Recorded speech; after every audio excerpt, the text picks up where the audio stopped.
Hello, ladies and gentlemen. Good morning. Today, 1st of November 2021. Uh, I've been struggling with this live recording, live session, webinar on my masterclass on African food, new paradigm. So let's try to now to see if we are all set. Yeah, my presentation. Hi, my name is Foliteko, and I am a researcher, philosopher from Togo, West Africa, and I'm going to give a presentation today about a new way of dealing with food, how to go about food. Uh,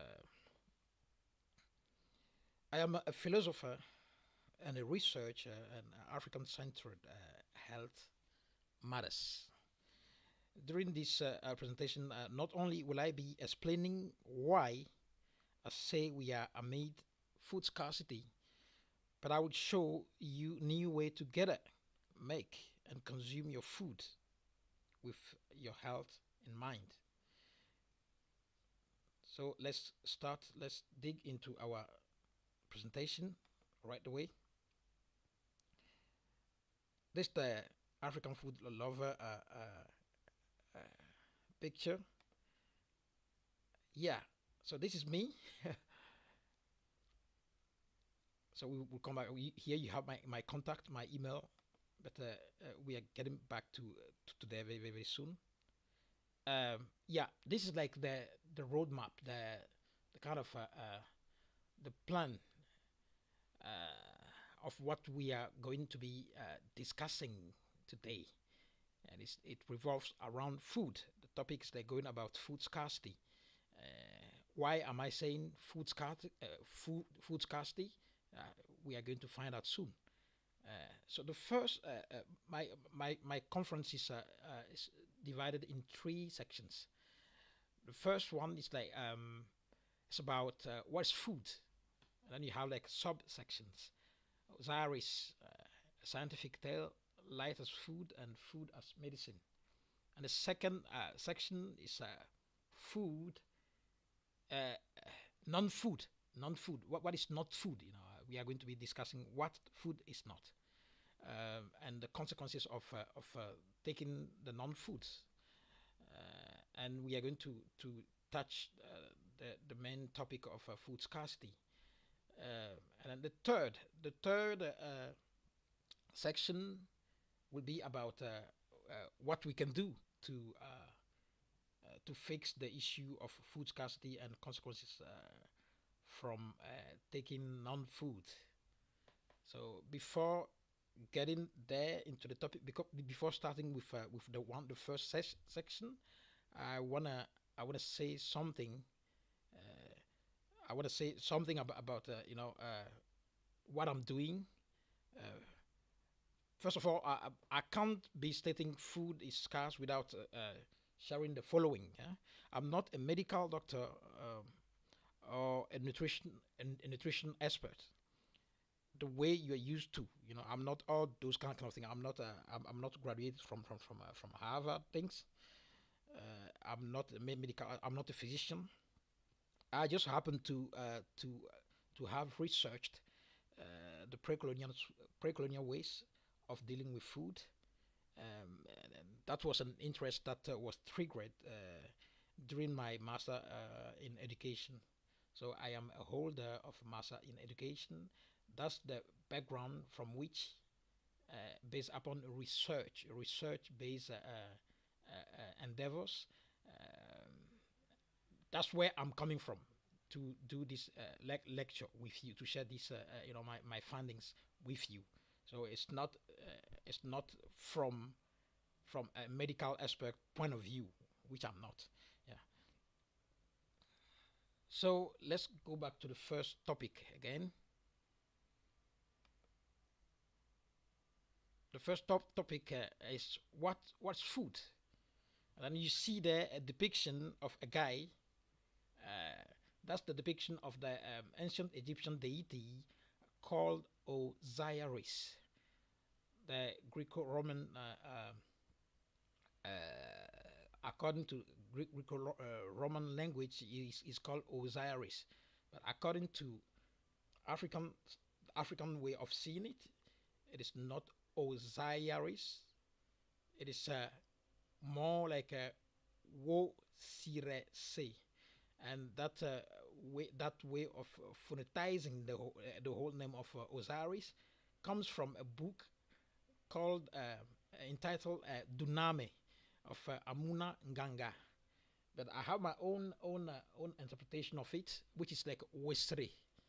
Amuna Nganga say Wosirese. It means a wo. It means in Ewe a wo. You see that re re say listen to. Like Wosirese means literally you that ray, the sun ray, listened to. In a way, that's the meaning. And then as for me, from the research I did, I found out that it is not without being accustomed with the work of the work of Amuna Nganga. I saw that it connotates with Westre, and Westre in the in Ewe it means sun melting down. Westre, sun melting down. So I'm going to explain you in detail why. What is the correlation between sun melting down and then Wosirese and Osiris? All of that is going to be clear at the end of my presentation. So, what is Osiris, in fact? When we are talking about Osiris, we are talking about three aspects of an entity, or some may see it as a deity, and we are going to also discover why he's not. This depiction here is not a deity. It's not impersonating a deity.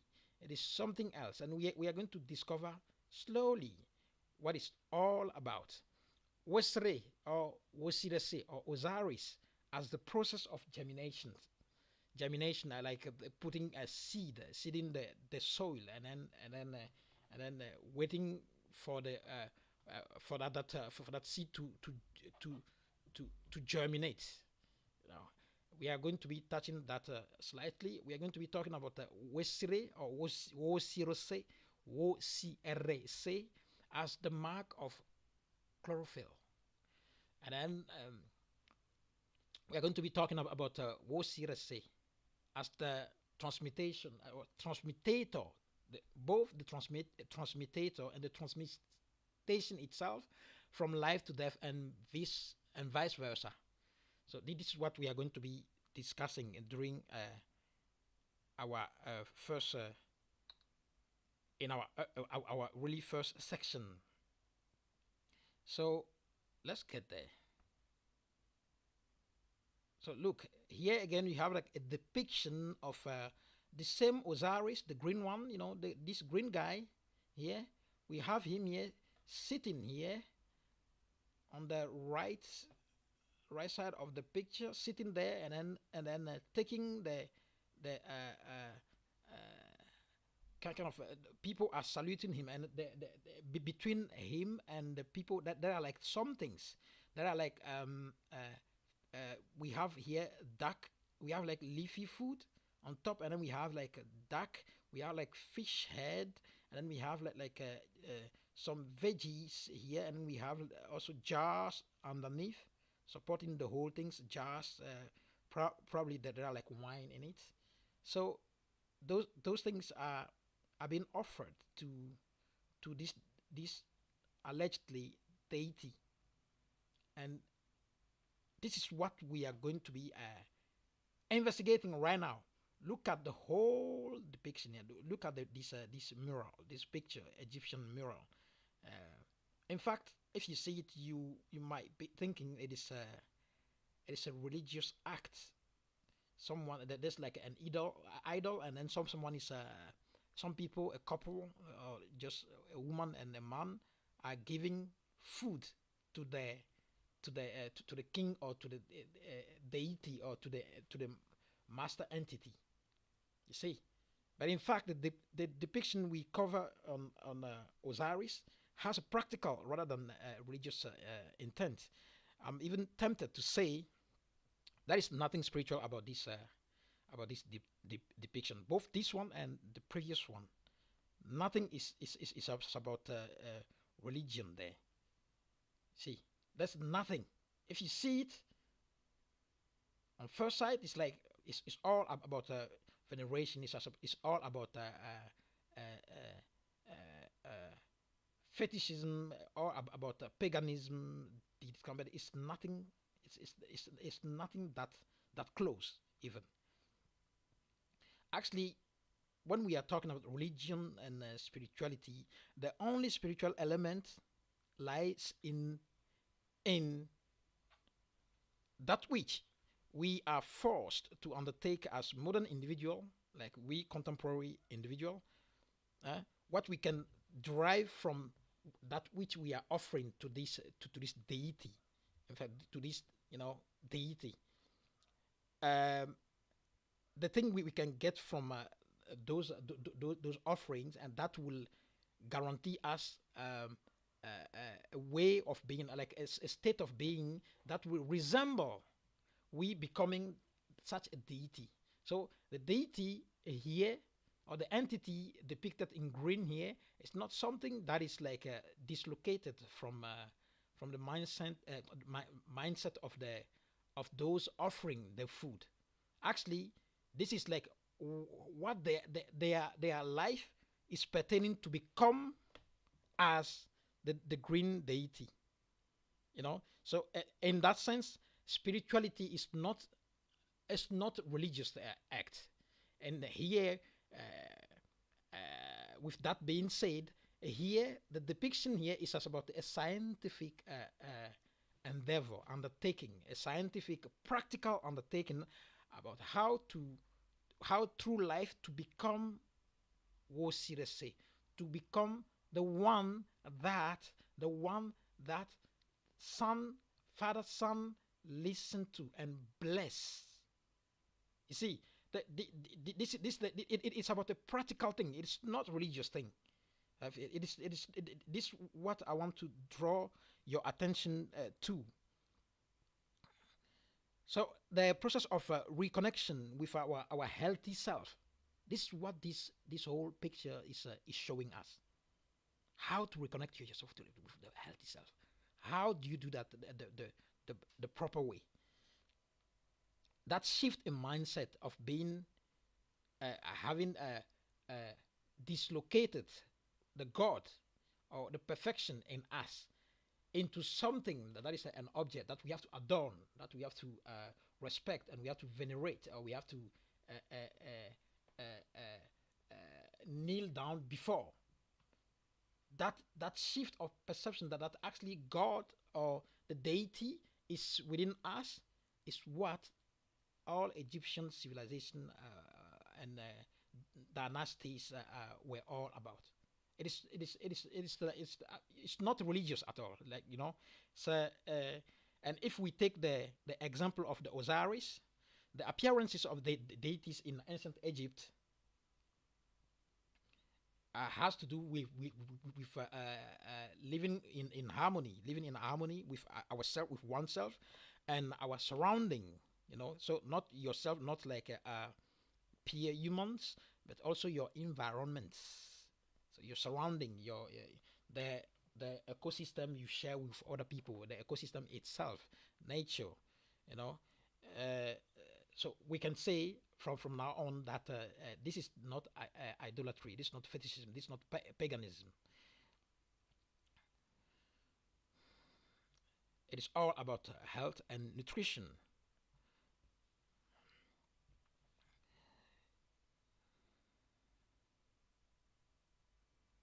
Let me go further to go to the yeah. Now let us talk about Wesirese or Osiris as the leader, the main entity, person, or deity of germination. We were saying that Osiris is also the god of germination, which pertains to death, rebirth. So before having the germ, if you put a grain or a seed into the soil before uh, seeing it need flourishing, like getting out of the soil and then growing leaves and then uh, blossoming and then grow and then giving fruit, that such seeds need to go through the process of death and rebirth. So death first. You've got to die first as a grain or as a seed. You have to die first, and the death and regrow, and then the multiplication out of that regrow, which is like the process through which a seed becomes a plant. It is what has been impersonated in the depiction of Osiris. So, for those who know the tale of Osiris, he's a deity who have been through jealousy of his of a sibling, and then he has been killed, and he has been even chopped in pieces, slaughtered and chopped in pieces, and then thrown into the abyss, and then he has recollected himself and then came back to life again. So actually, the tale around Osiris is not a tale of paganism. It is like actually it is an image of how how agriculture, like how the agricultural process is done, how people seed the land to have food, to grow food. So this guy is not actually a god. See, he's not a god. So Wosirese as germination. That's what we have. So he's the deity or the entity, the boss entity of rebirth, birth, death, agriculture, reincarnation, seed, hence food. So he's the one who controls the land and the food. Anything you put on the land, and everybody walking on the land and then doing any kind of work with the land, on the land, by the land. So this guy is the boss of food. But now we are going to discuss Wosirese as being the mark of chlorophyll. So what is chlorophyll again? The word chlorophyll comes from the Greek, the Greek chloros, which means green, greenish green, and then phulon. Phulon is leaf. So chlorophyll refers to the green substance in most plants. Actually, the green is a result of reflection. Chlorophyll is made from light. The moment you consume chlorophyll-rich food, so let's ladies and gentlemen, let's our intuition talk right now. The moment if we say that chlorophyll is actually we are just saying, we are just discovering, or we knew it before, that chlorophyll is made of light. It's made from light. So the moment you consume chlorophyll-rich food, you are actually eating what, in fact? The moment you consume chlorophyll-rich food, you are eating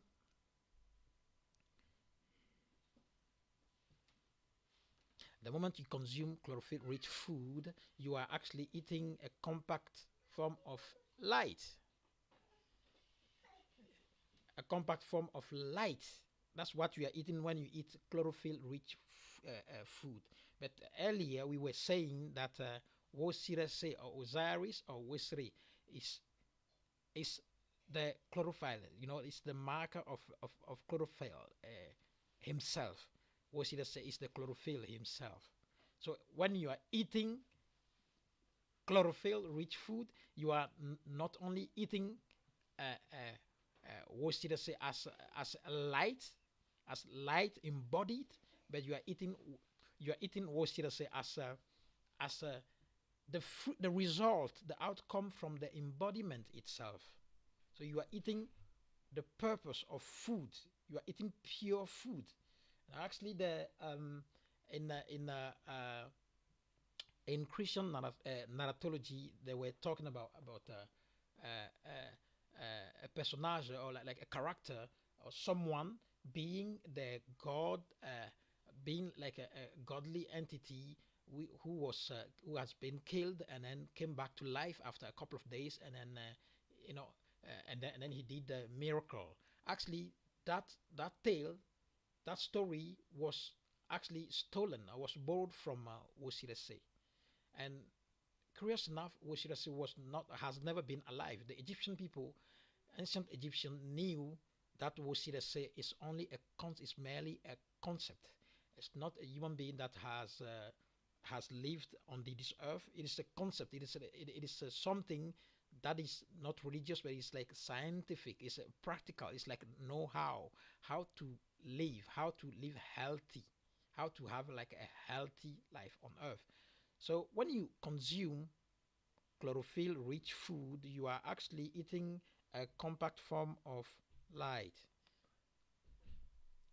So the third aspect of what Wosirese is, what Wozaris is that he's the transmutation of life. He's like the marker, the transmutation of life. He's the one being life himself. Is also the end of life. That's why he symbolizes death, and he is also a rebirth.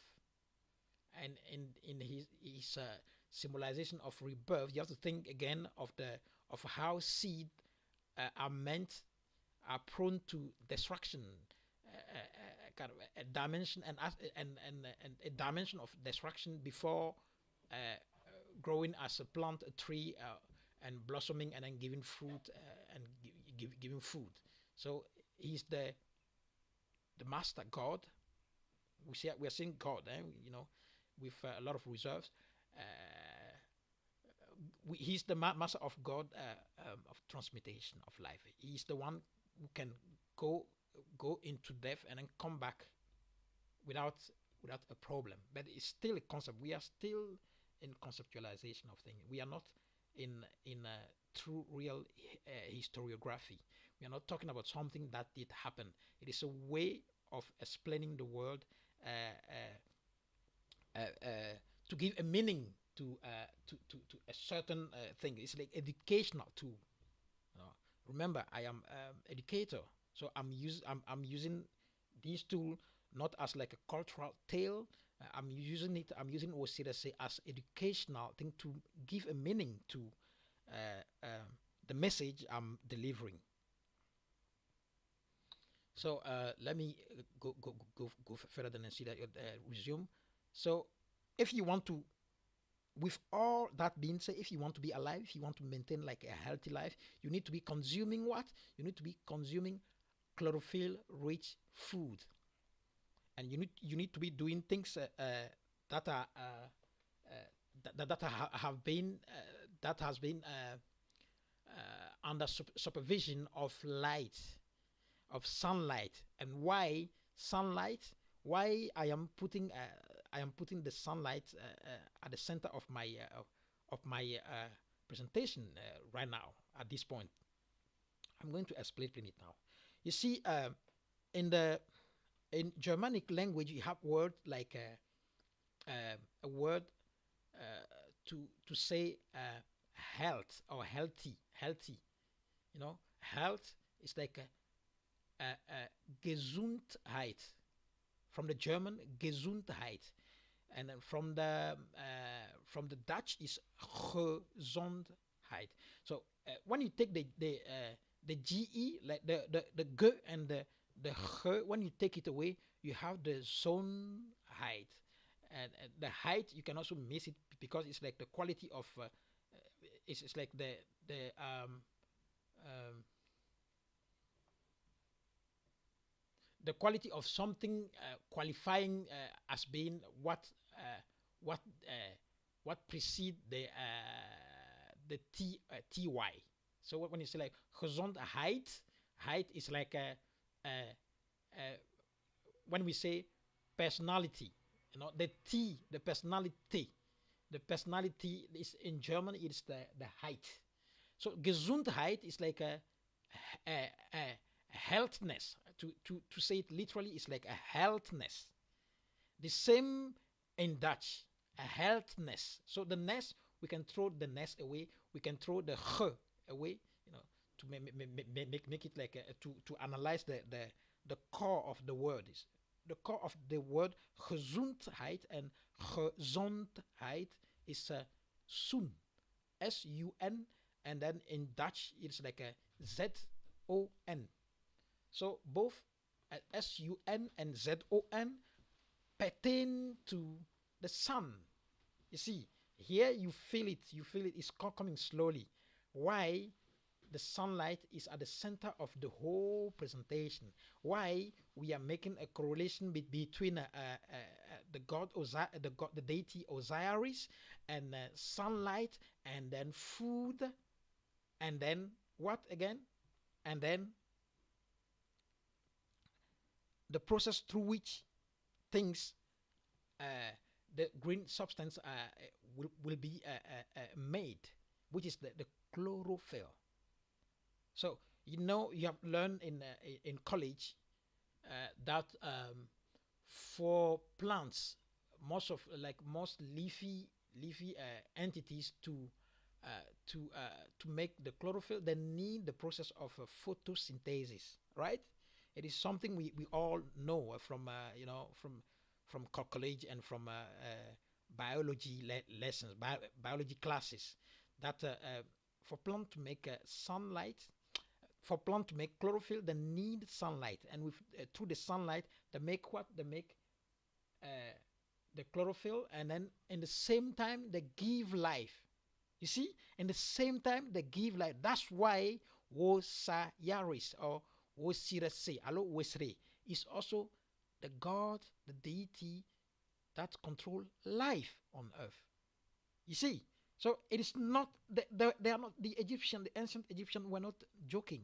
They were not playing. They were doing like science. They were doing like practical science. But we, the modern people, approach them with their misconceptions, with their own cultural flaw or their own cultural glasses, you know, and then it gave like a biased shape of what that culture, what that civilization is all about. If you want to understand the Egyptian civilization, either you have to see it, you have to make like a complete tabula rasa, like really like starting everything from scratch.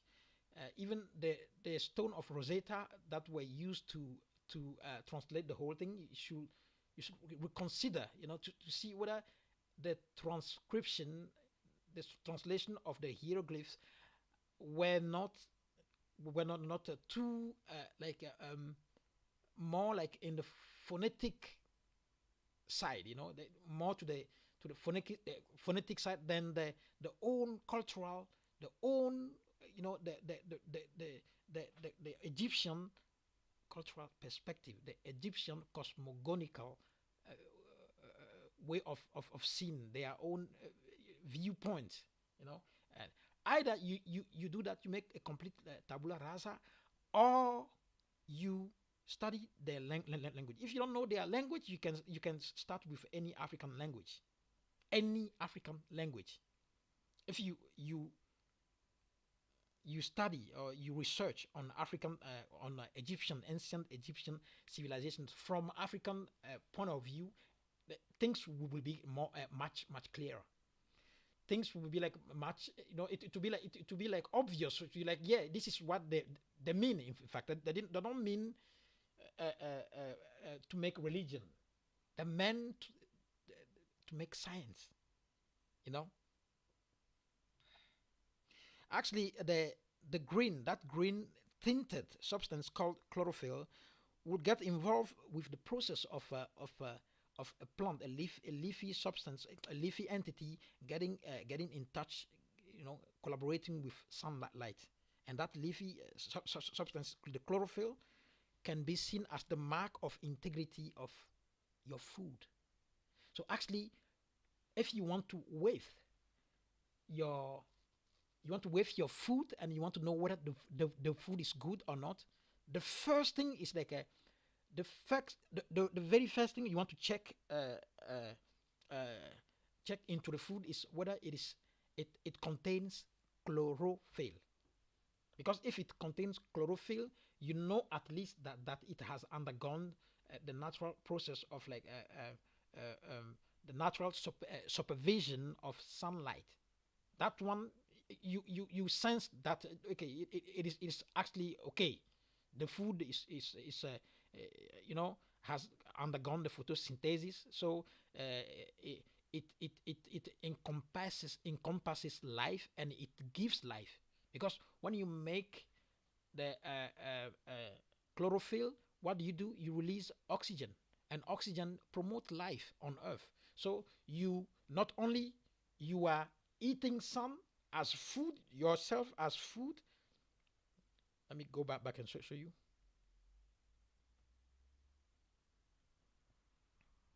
Not only yourself as a leafy entity, you are eating sun inside, you are taking sunlight in, so that you can reflect what? You can reflect the green color. Not only that but you are giving life. By reflecting the greenish substance, you are giving life.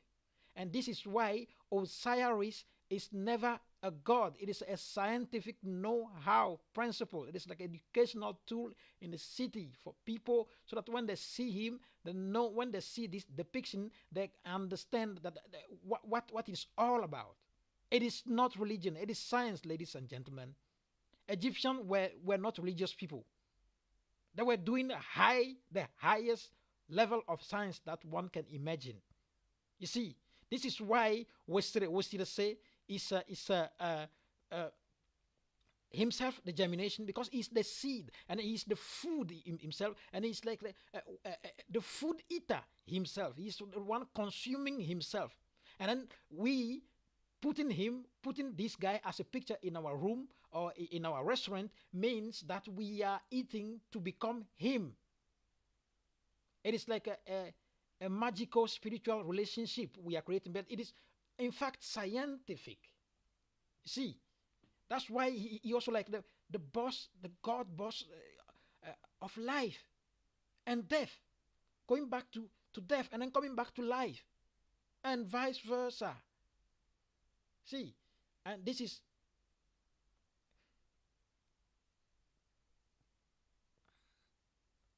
yeah.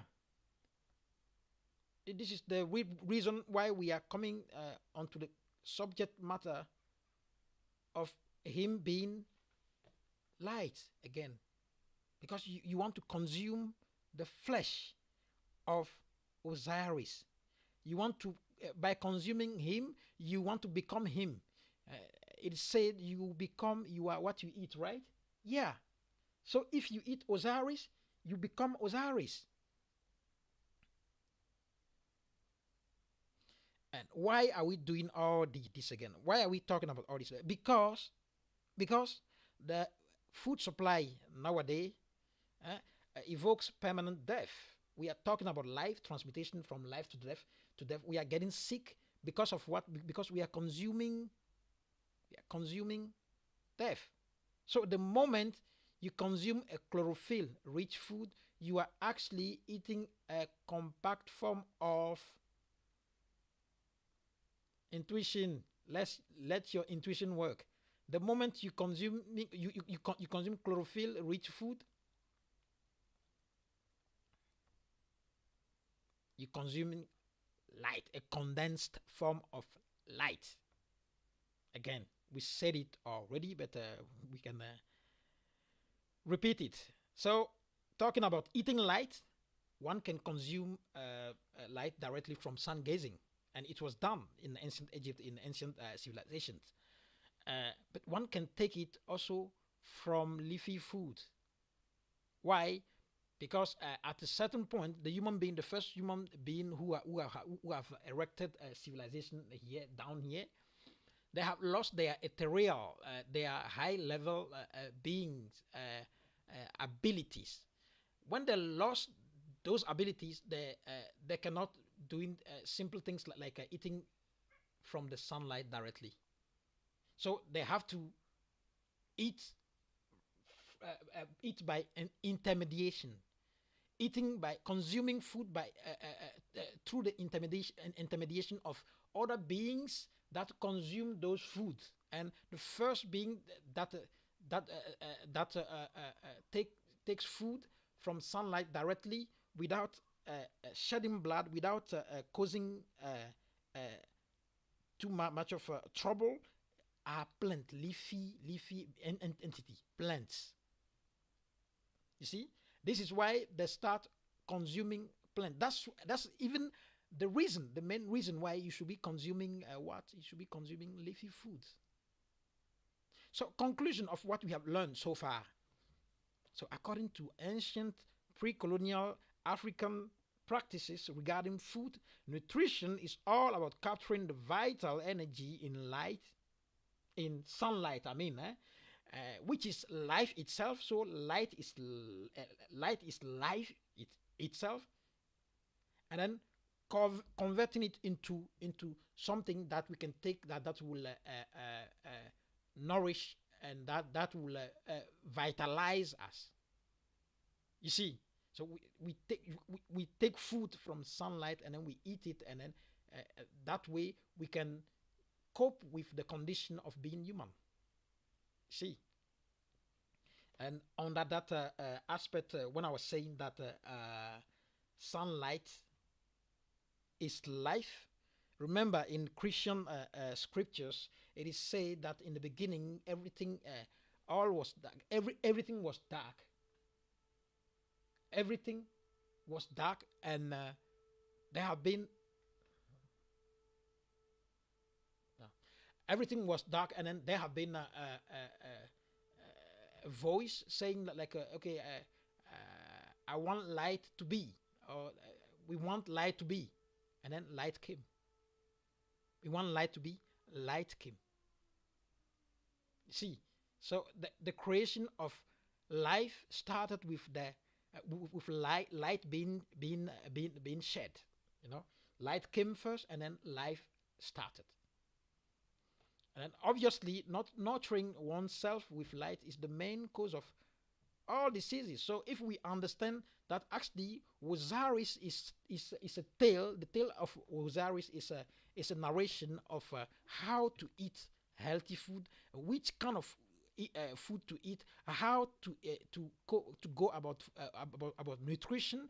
When we know all that, we know from now on that not nurturing oneself with light, so with good food, with real food, is the source of all diseases. You will have all kind of problem. You are putting yourself into trouble when you refuse to be feeding yourself with original, authentic, healthy food. From now on, we start sensing why Osiris was depicted as green, yeah, by the ancient Egyptian. The green is the reflection of chlorophyll. It is not a green man that's like there's a monster somewhere, it's a god. No, it is a science. It is like knowledge. The Egyptian people, they're highly knowledgeable people that we haven't discovered what they are capable of. You know, and yes, so I was saying Wesre instead of Wosire. Say I was saying Wesre, right? Like here, I say here Wesre. I think it is here. Yeah, I say here Wesre Osiris. Actually, Osiris in Ewe language means sun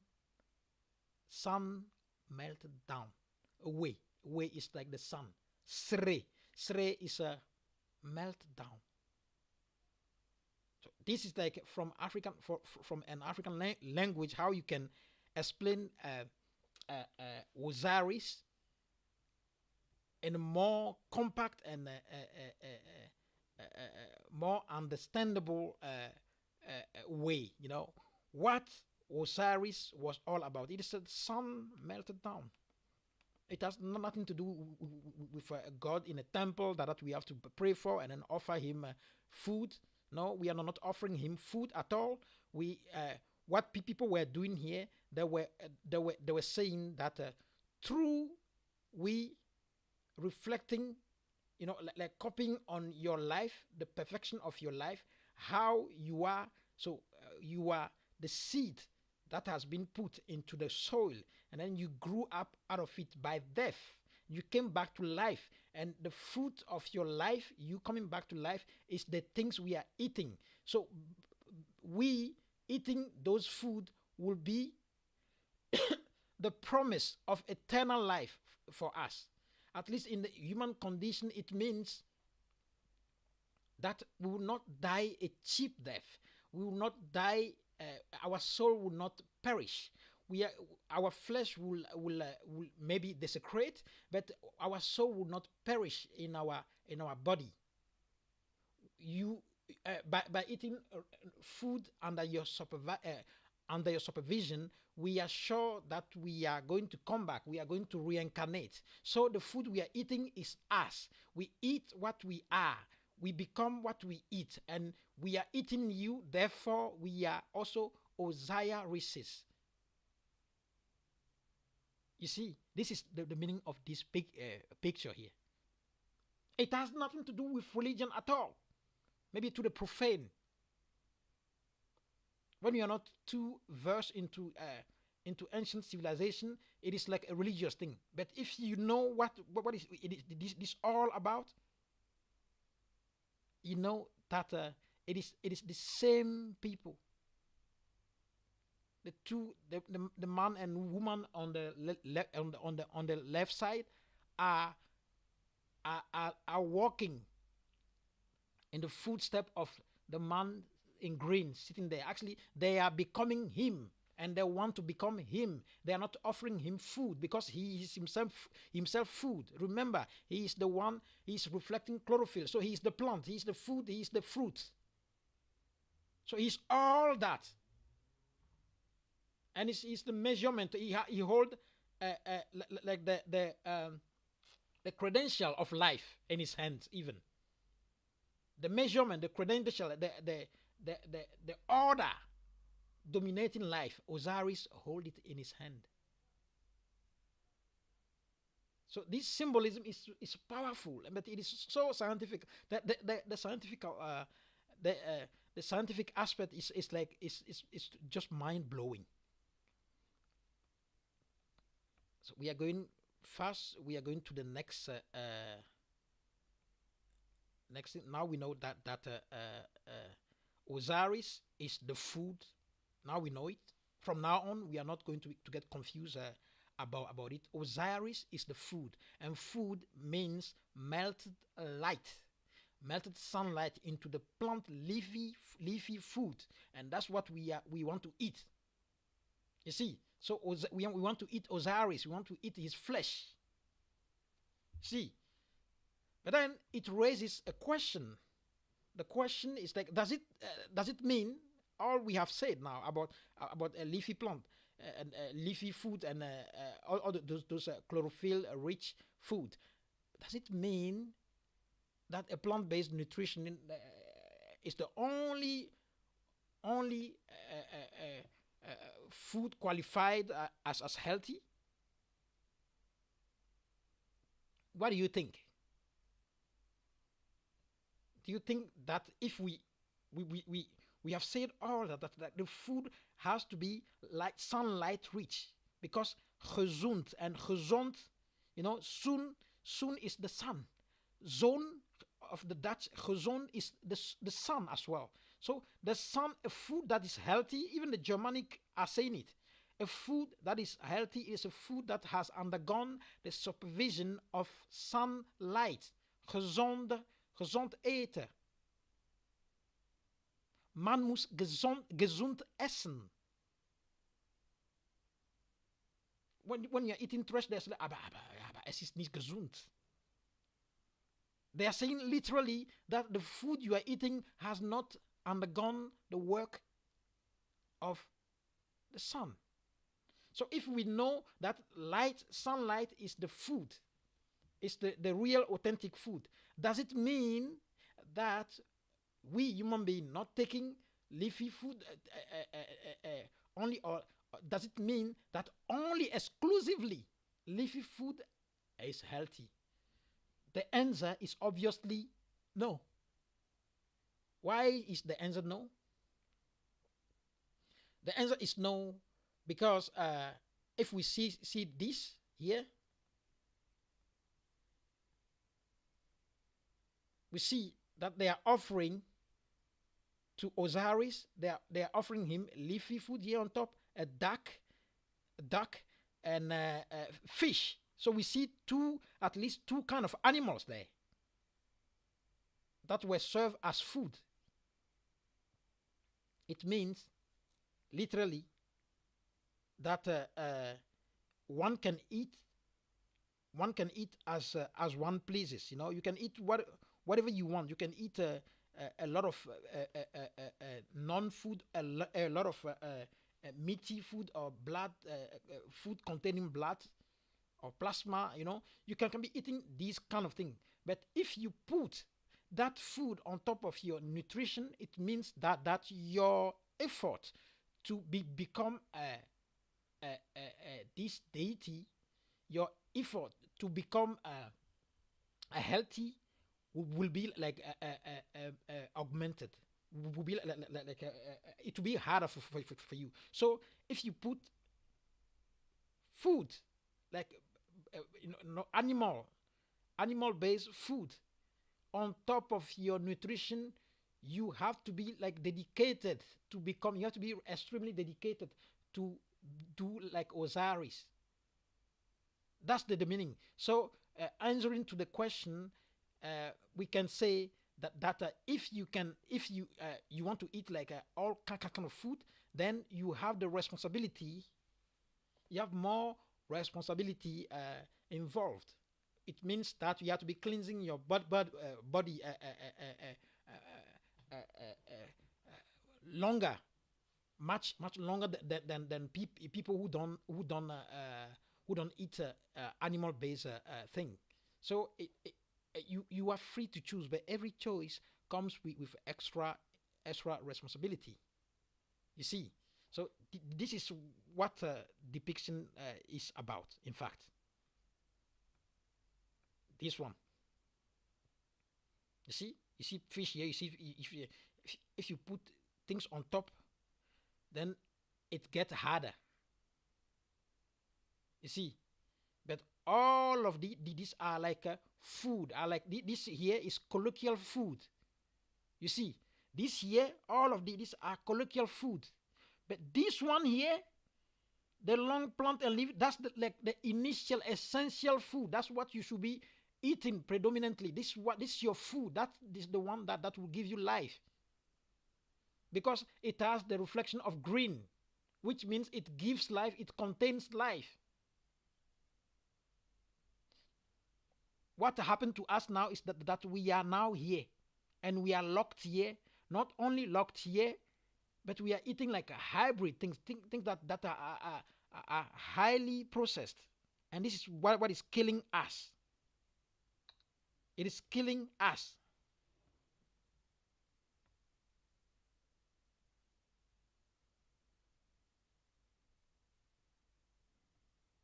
Which will lead us to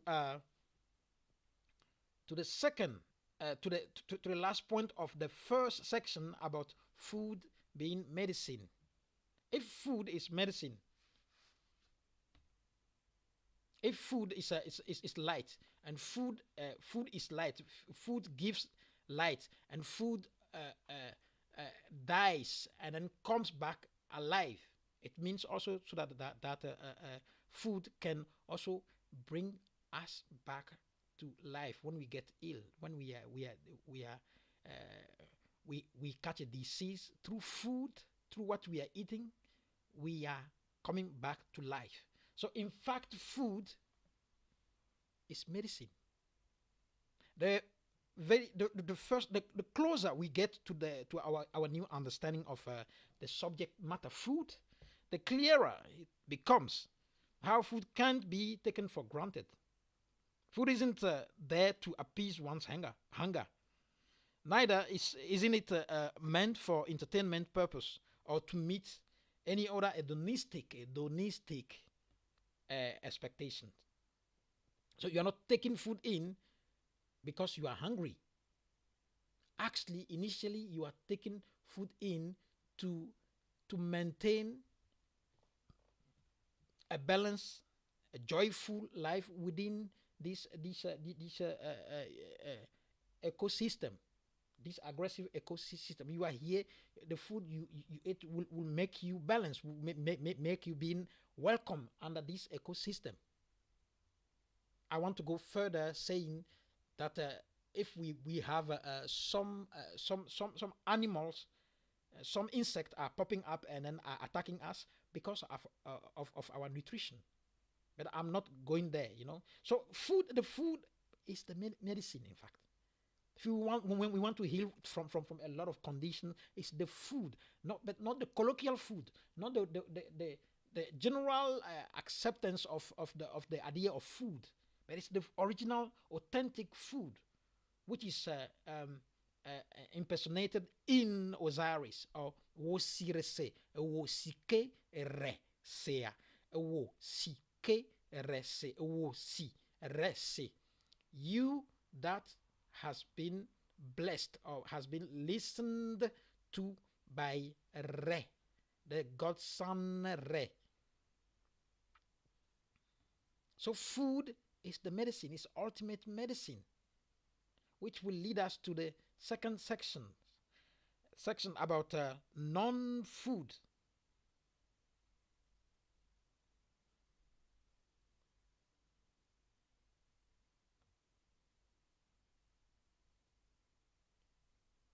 So on the second session of non-food, we have what?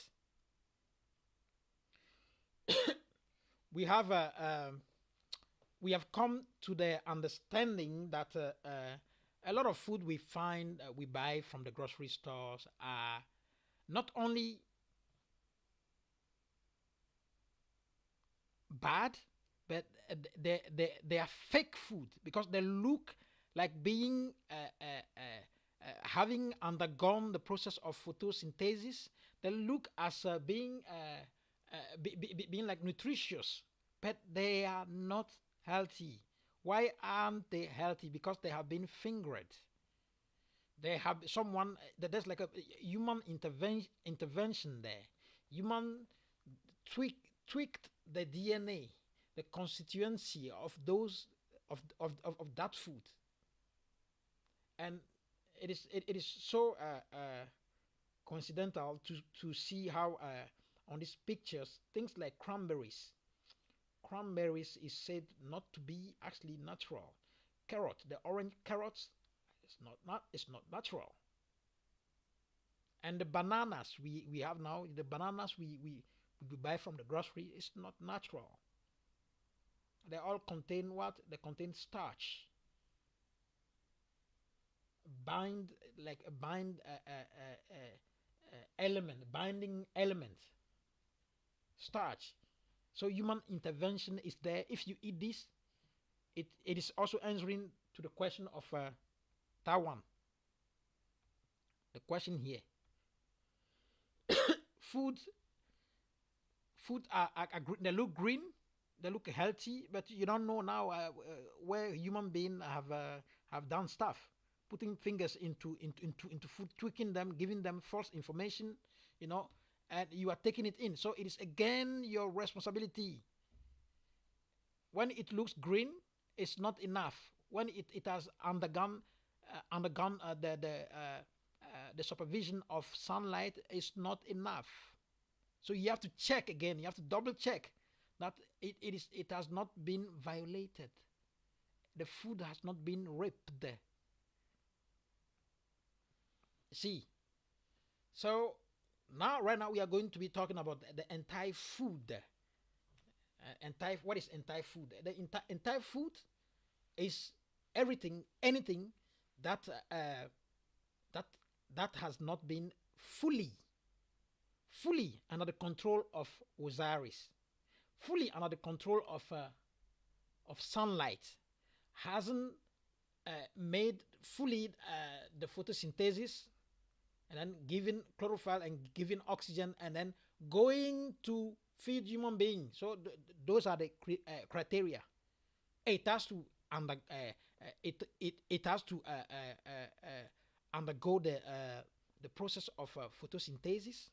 It has to fabricate the chlorophyll, and after it has fabricated the chlorophyll, it has to give oxygen because it has to promote life. And then when it comes into human being, it has to also like promote life further.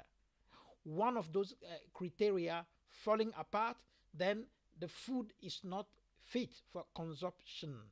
When you are eating something from which those criteria are all not met, then you are killing yourself. You are putting your health, you are jeopardizing your own health.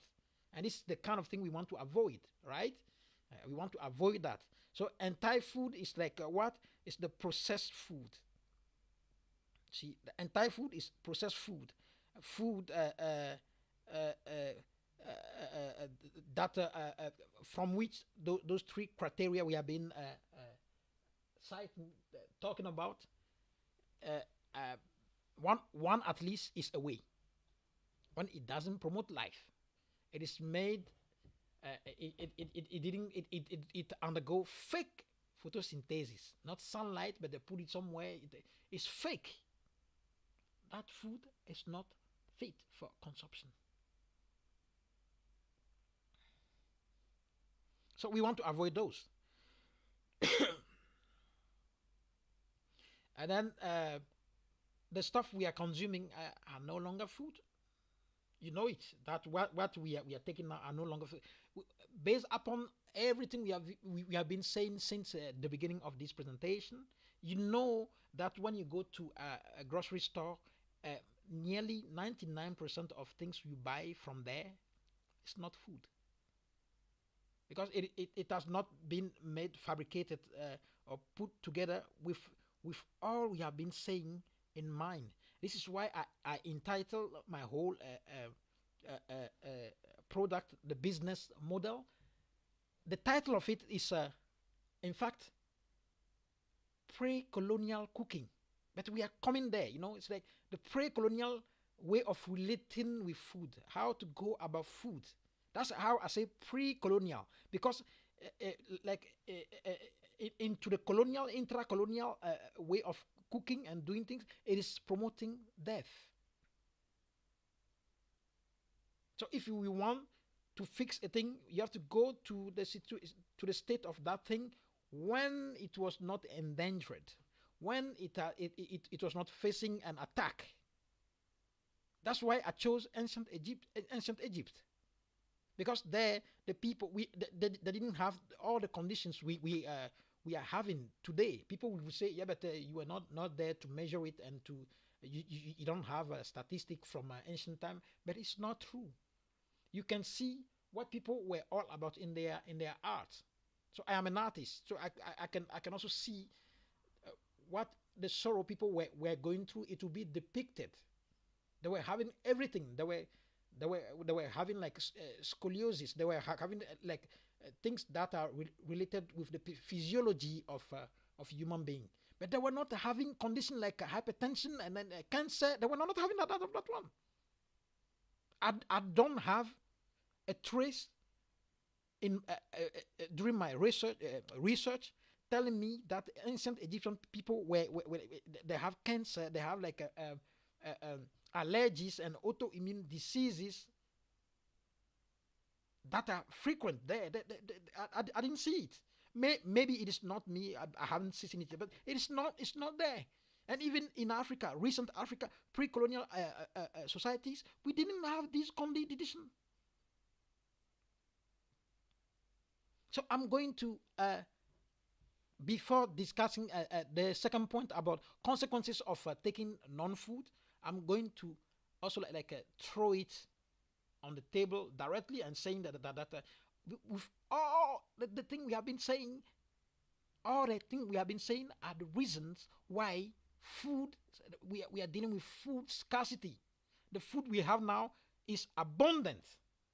You can find food everywhere, and it's even cheap. But they are not food. They are anti-food. They are making us sick. They are making us ill. So we live right now in food scarcity. There's no food. There's no healthy food. You see me. For me to eat, I have to struggle. For me to eat like the normal food, I have to struggle. But luckily, you can still find it. It is good food. Good food is not popular, but you can still find it. How to find it? How to harvest it? How to uh, multiply it, and how to cook it? How to relate to it so that you can how do you can put the power into the food, the healing power of the food. You can bring it out. How to do it is what I'm going to be teaching you during this whole program and the cooking program that will be coming at the end of the of this presentation. I'm going to be suggesting you product and services through which you are going to learn how to position yourself again towards a healthy state of mind and a healthy attitude towards food. That's what we are going to learn. So now let's touch the consequences of taking non-food. I started saying that non-food has to do with African. The whole presentation is a food, African food lovers, and precolonial African realm, precolonial African way of dealing with food. But then it will be a bit tricky to give an example of the consequences of taking non-food in the West, because in the West it is so obvious that it does people don't question anymore. People don't know that the whole Western civilization is based on the consumption of non-food and Thai food. You know, people don't question it anymore. They know that something is happening, but they cannot fathom. They cannot uh, rationalize how it happened. That they can only say, yeah, we have like a free market, and people we are under liberalism. People are free to do whatever they want. So if you are free, if you want to buy food, you go and you buy it. So you can motivate it that way, but the average Westerner is not able to explain how it came to that point. That it is obvious that you have a normal life and you'll be eating average Joe food, and then you'll be dying of cancer or thing. It is not. It does not to be obvious. So that's why I'm going to give you a set of consequences of taking non-food in Africa, so that you understand why I am restraining my observation towards Africa. In the West, it's obvious. I don't have to explain it.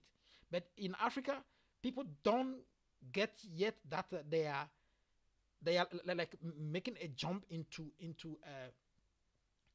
a paradigm that is that is all about death. It is all about illnesses and then death, and there is even an economy around those illnesses and then death. We want it to stop, because if we want to become integer and sovereign people, it means that we need to understand. We need to lead a mindful life, which will come later on in the third section.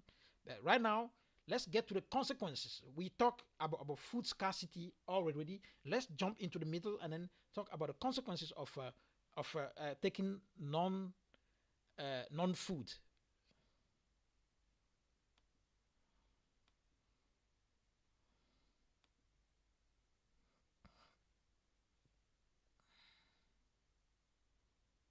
It's loading. It's loading.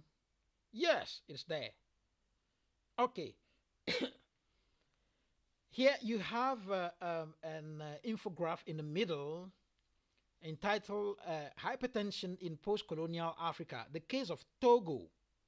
So I want to draw your attention to something something that happened in Togo in the beginning of the 30s and 40s.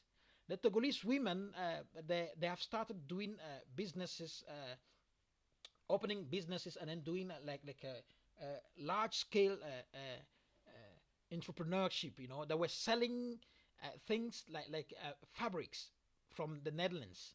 They were selling things from Flisco, and then they were selling canned food from the company that will become today Unilever. You know, these are the first companies uh, that bring Western product onto our market.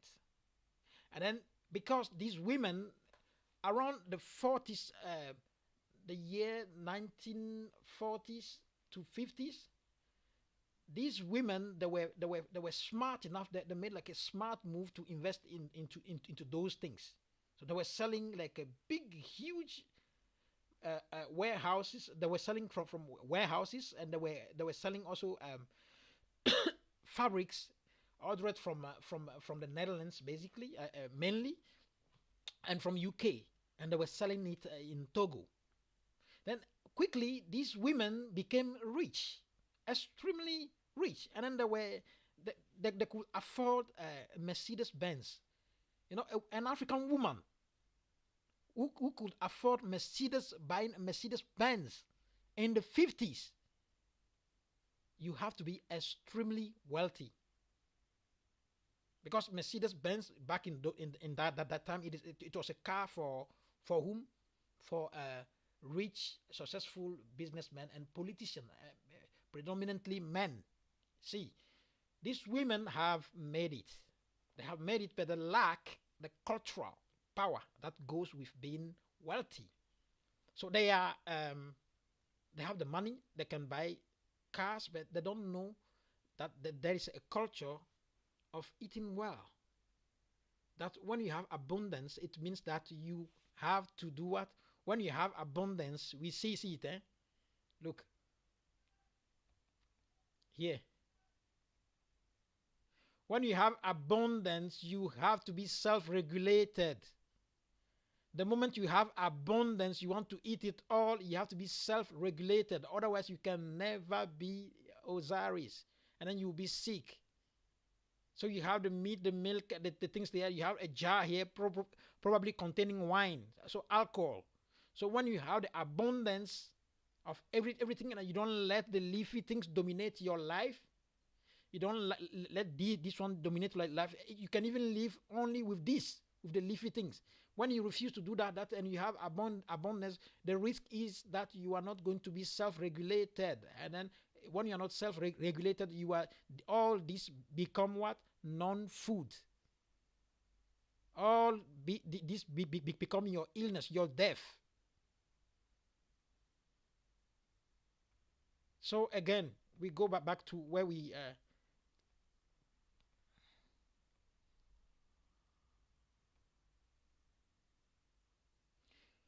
so the Nana Bens, they were eating trash food.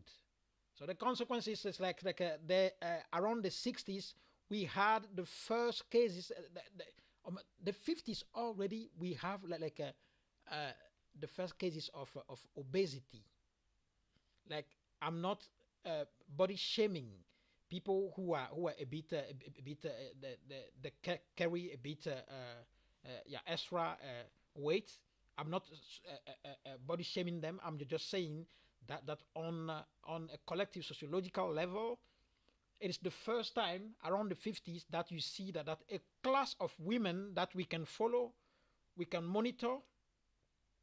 You can see that from the 50s, you can see that they are gaining weight. They were gaining weight. They were becoming like overweight. So it's not gaining weight being round or being thick, but it's sort of like being heavy.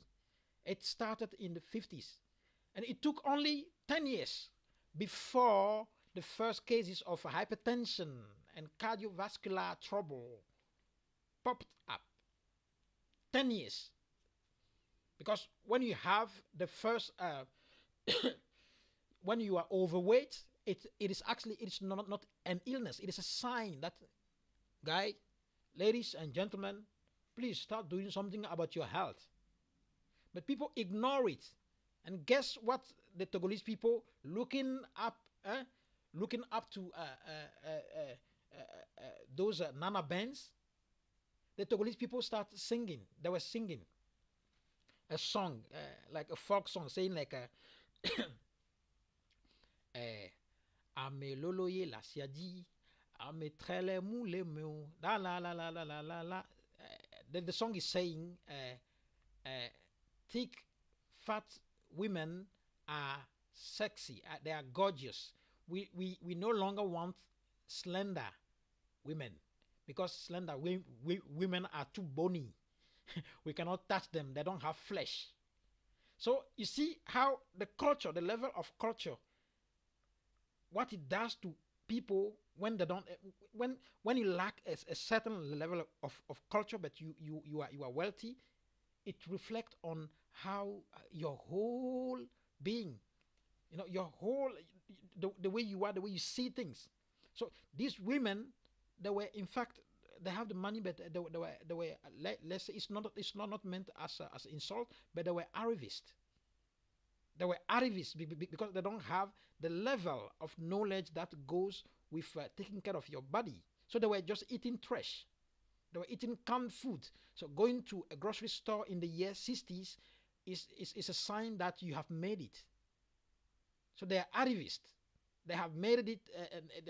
They have made it, and then they can afford a big car, big everything, but they don't know the moderation. They don't have the self-regulation. So 10 years later, 10 years later, we have like how the stroke. In the year 70s, we have an avalanche of strokes. Stroke incident occurring to people. People were dropping, falling down, and then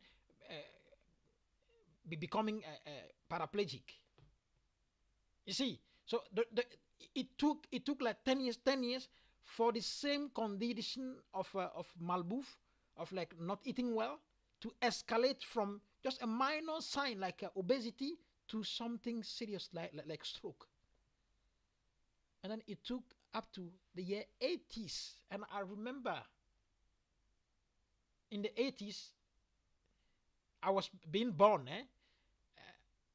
I was growing up in the 80s. I remember that these people, this class of women, the illnesses that are attached to them is cancer. So in the 80s, it took like from the 50s to it took 20 years for cancer to show up in Togo, and among the class of people called the Nana Benz.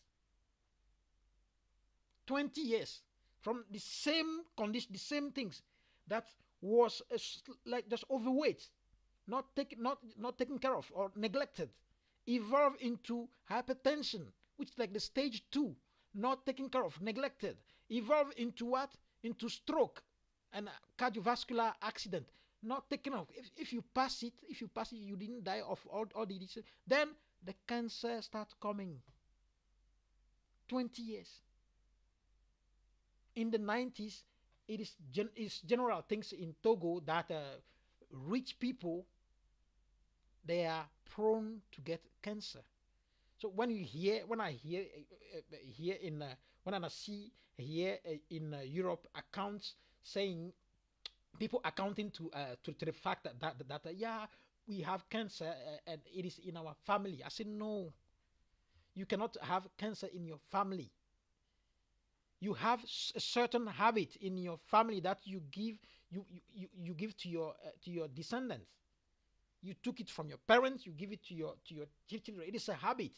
So the same habit will bring about the same result. If you are doing the same thing, it will bring the same result. It's not genetic. you know, and you can see that it is not genetic in Togo because that cancer epidemia epidemics is not happening to the whole society or like people micmac of people. It is happening to a specific class of people who are wealthy enough to buy a certain food and whom you can a group that you can follow, you can monitor from a time to a time, you can research it, you can know that actually these are the people who are prone to a certain diseases. And we even say it in Togo.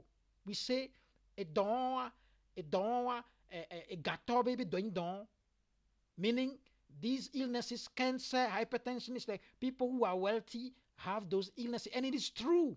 If you go to the northern part of the country, where people are living more or less in rural area, they don't have hypertension. They don't have it because they don't eat what? They don't eat bread. They don't take a lot of gluten. They don't have access to everyday meat. In southern Togo, if you don't eat meat, you feel like you are miserable. People eat meat every single day. And you may imagine if you can afford a drink, they drink every single day. Drinking is like just normal drinking. They drink every day, so their body is acidic, highly acidic. This is why what is killing people. And this is why around 2019, so just some 2 years ago, when I was graduating from a master of education and on social issue, and how to improve society through critical pedagogy of Paulo Freire, the Brazilian guy, a Brazilian thinker who conceptualized on the whole issue of critical pedagogy.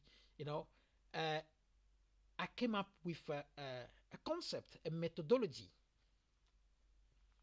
and the methodology I developed it, and this is where this pre-colonial lecture, this lecture about food came from. And the methodology will be it will be like I will be unfolding it in the next conferences things. So this is like an example, a typical example in Africa, not in Europe. In Africa, how like a sub a, a, a, a layer within the society has detached itself and espoused a way of eating that will cause a certain condition in them that you can monitor, that you cannot see in other strata of the society. You see that only exclusively with them. Cancer is only the illnesses of arrivist people in Togo, people who have the economical wealth to do as they please, but who don't have the cultural wealth to know how to self-regulate themselves. But here in the West, that self-regulation thing is lost because food, non-food, which is selling itself as food, has been widespread. Everybody is consuming non-food and then is happy with it. So it's general the uh, the uh, the ignorance we have here in the West is dormant. But the ignorance the colonial African are about to take is like a mark of being successful. To have a non-food on your dish, it's like you have made it. You have a big chicken on your dish. You have a goat leg. You have a goat leg. You have a big food that you have made it. You see, so it is also like a story of ignorance. It is a story of knowledge and the lack of it. This is why we develop the third section, which is like a following the step, walking on the footstep of Osiris. If we know what is food, and then we know that we are now into the non-food realm, what is holding us from going into the life realm, to the Osiris realm? So we have learned a lot of things today about Osiris, food, what is food, how food is made, how food is gains in authenticity, and how to relate to food that will come later. It will come into our back to life. So I'm opening this third section now. How to come back to life through resurrection first, through literally dying and coming back to life. If you want to come back to life, you have to behave as a seed. You have to accept to die first. So not dying uh, the, the the direct way Osiris did, but you have to die as, like, you have to let go of your current way of doing things. It has to go. You have to be able to let go of it. So that's the death. The death as repentance. The death as a way of saying, okay, I want to try to live and exist and to live a life that promotes death in me, life in me. You hear my lapsus? I want to be able to promote, I want to encourage life within me. So you have to let go of the past. Letting go of the past is like let go of the bad food. From now, you know what is bad food. You know the criteria of good food. Therefore, you know bad food. You know that you cannot not completely go off the bad food, but when you take the bad food in, you know how to do to cleanse yourself. You know that you are responsible for your own temple. So the responsibility is a thing I want to give you guys today. That you can eat everything, but you are double.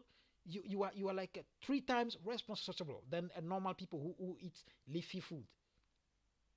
So the resurrection, that's back into when you can make everyday life against your old habit and come back alive, coming back victorious. You are resurrecting from life. You are coming back. You were dead. You were dying, and you came back to life. You see, that's why we think that decolonizing the current nutritional paradigm, both in the West and westernized area. In the West, I mean Europe and USA and and Australia, Western area and westernized area, because sorry, westernized area are also West. Like the mindset of westernized of people in the westernized area are that they borrowed from Western people. So if we decolonize, we start our decolonization here in the West, it will affect the people who are looking up to, who are like copying on the West. Cancer has not yet become an epidemic in a pandemic in Africa. Not yet, but it is coming because more and more people are gaining access to non-food, and the more people will be going to the grocery store to buy stuff, the more we'll be seeing cancer popping up in Africa. Right now, we have markets. We have marketplaces, open markets, public open markets. So the most of the food is not yet processed. But it is coming. And it is coming with a lot of threats. And we want to avoid that. That's why we have this program. We have to decolonize both the Westerners here and then the Westernized community in Africa and everywhere. It is crucial. If we don't do it, we don't have a future. The humanity, the whole humanity has no future if we don't do that. So we'll be teaching you how to relate to food, how to go about, how to cook. Literally, how to cook, what to cook. Forget about the TV series about how to cook things. These people, they are doing great job. They have great businesses, but they are selling you non-food. It is, of course, delicious. But you remember, taking food in is not about having pleasure. It is not hedonism. Food is not about hedonism. when someone is saying, yeah, but I'm having a lot of pleasure taking this food fully. When you are saying that you are killing my pleasure. No, I'm not killing your. I'm mind your health. I want you to mind your health. So you can have pleasure, but be so self-regulated. Be mindful to the extent to just say, okay, now it is enough. So we will revert your health condition, and then there will be a drastic change in your lifestyle. And how will that happen? It will happen with the ingredients we are going to be giving you, and we are going to be directing you to buy, because there's like a new knowledge base of ingredients that you need to be open to, you know. And the service that are developed doing that is called African Food Lovers. Why African? Because I am African. Why African? Because most of the idea I am talking about here right now all come from African way of dealing with nutrition and food. So this is why African food lovers. And whom am I addressing? Addressing my services to? Mainly the women, because the women are the one prone to certain amount of disease. Men too. I'm not excluding men, but I'm targeting women. You know, like some ingredients, some way of doing things promote life here, and it's good if it's only good if you know that. If you are Western woman, it's only good for you if you know that. So we are going to be giving you cooking courses. Like we have cooking courses à l'africaine, which have nothing to do with like setting fire on, and then putting things on fire, and then boiling it, and then it's fast, and then you put it and you serve it, and then you eat it, and then you run away. Yeah, how you approach the whole food things, which ingredients, how you use ritual. So now you have like the religious element coming in, but again, it is not religious; it's scientific. There's a way to go about food. There's a way to take the food, to touch the food, and there's like a science behind eating with your hand. The people in Africa, they knew that when you wash your hand and you eat, there will be exchange of germ. When you eat in the same pot, there will be like exchange of germ, but it is on purpose. They want that. Why? Because let me show you this one here. They want that because what again? Come here. I'll zoom into that and show you. They want that because the process of having food together is also a reflection of like cohesion. You see here,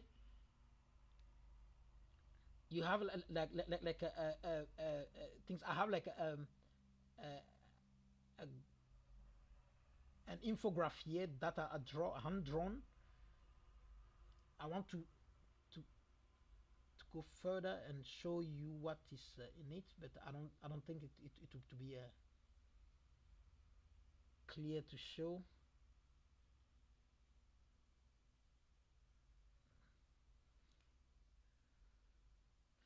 Okay, around this table, around in the center, you have like rituals, and then at the others outside of the whole things, you have like partners. So these are called them partner 2, partner 1, partner 3, or stakeholder. You know, around a table, you have the dish. The the process of going from what you are, the identity you brought to the table, to really achieve that new cohesion things, that new synergetic thing, goes through phases. And the phase one is to let go of your first identity. Like, imagine someone is like a stakeholder of a firm, a company, and then is going to eat with a partner or an associate, number one, and then there's another stakeholder here. The only way for these four people to achieve this central goal of cohesion, actually I should put cohesion here, it has to happen through rituals, and the ritual are disseminated into phases. The phase one is to let go of the fear like hypochondria. That's it. That's the phase one, you know. And the phase two here is like to really like mingle. When they mingle here, the goals they have in mind also will also merge. The goal that they have is like, imagine the first goal here is about what it is about. He want to buy a company, and this one want to sell but under certain condition. This one need job, and the other one here need to just help on voluntary basis. So when they let me see, when they let go of the hypochondria here, this guy here, let's say he's afraid of the people's dirt. He sees them, they wash their hand, but they are eating in the same pot. So he has to let go of hypochondria, and he has to try to bring his goal into to meet the goal of others, which like the phase two. You see, which is the phase two. So from here now on, there is like a magical ritualistic things going on here that will make them synergize without them even knowing. And this whole thing here is the reason why we used to eat in the same pot. It is not because we are not advanced, or we don't have civilization things. This way brings more unity and brings more cohesion than the individualistic way of waging war with your own food. In the West, people wage war with their own food. You pass by a restaurant and then you listen.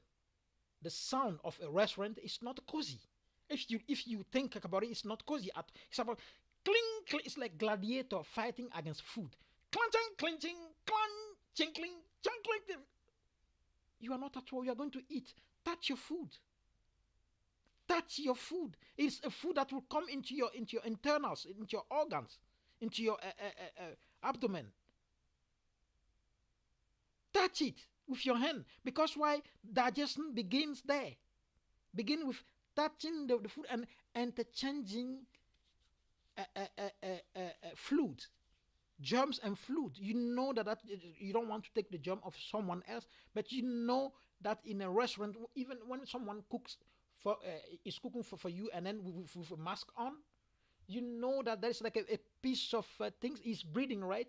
There is something like there's something of his body is falling into your food. Accept it that this is the way on molecular level, people are doing cannibalism. You don't need to eat people's flesh to do that. When they cook for you, people cook for you, they have a part of their body falling into the food. That's why sharing food together is an act of love. It's an act of it's a highly political act of uniting, building cohesion. And that one is African value. People don't know it because they don't take Africa seriously. But we African, we start taking Africa's culture seriously, and we are finding out that actually we have all the things other people lack. We have it all. We just don't want to take ourselves seriously. We have everything. The people are saying democracy. We don't need it. We need to do what we were doing before we have been colonized. That's all. Before we have been under attack. And those are the secret. Those are like small secrets. I don't want to go into details now, but those are like just a brushed off version of secrets that I'll be giving you during what? During this let me see. It's opening. During this pre-colonial cooking courses that I'll be giving. It's like a 4 weeks. So one recipe per week. I'm going to be cooking together with you live, or I'm going to be filming it and then sharing it with you. I've done 2 already. So we are going to be starting to cook dishes the African way, and how to select the ingredient and how to cook it with the health things in your mind, and then how to share it with others. It is not about you cooking and then taking the knife and then killing your food. Yeah, kicking the fork, clenching. No, it's not about that. You are not at war with your food, so you have to share it. It's about sharing. So we are going into an in-depth explanation of the secret behind the dishes, the 4 dishes, and what each of those dishes is supposed to grant you health-wise. We are going to be explaining that, so that you don't just cook a thing and then eat and say like, I'm eating African food. No. We are going to explain to you what it does to you, literally and concretely. And then we are going to also help you in finding the ingredients. And then the cooking it is obvious, and then the eating it, the sharing and the eating it. If you want to subscribe to that it is only €99 for 4 weeks. 1 recipe per week, so 4 weeks. If you like it, you can go further with me, so that we upgrade to more health based, like more herbal things, like health related things that I will be sharing with you, secret that you have never seen anywhere else before, because it is people that don't know African cultures, they don't know it. The pharmaceutics would send envoys to Africa to investigate on herbs and things, and then they will come back here and then they will patent it. They will not say they have used the things from African things. But now we start to take our own culture seriously, and we are not going into the commercial things like, oh, we have to sell things. It's not. This €99 for four weeks is nothing. In fact, I could have been asking more, but we are just starting. We are just introducing ourselves into something huge, something big, something that will surprise you. It will surprise you when you espouse it, when you go along, when you get along, and then we are doing things. You will see that it will change your life.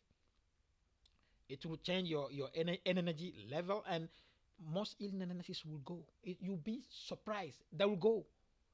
You just have to grant me a bit of faith. Just trust that things are going to be better, and then do as you were told.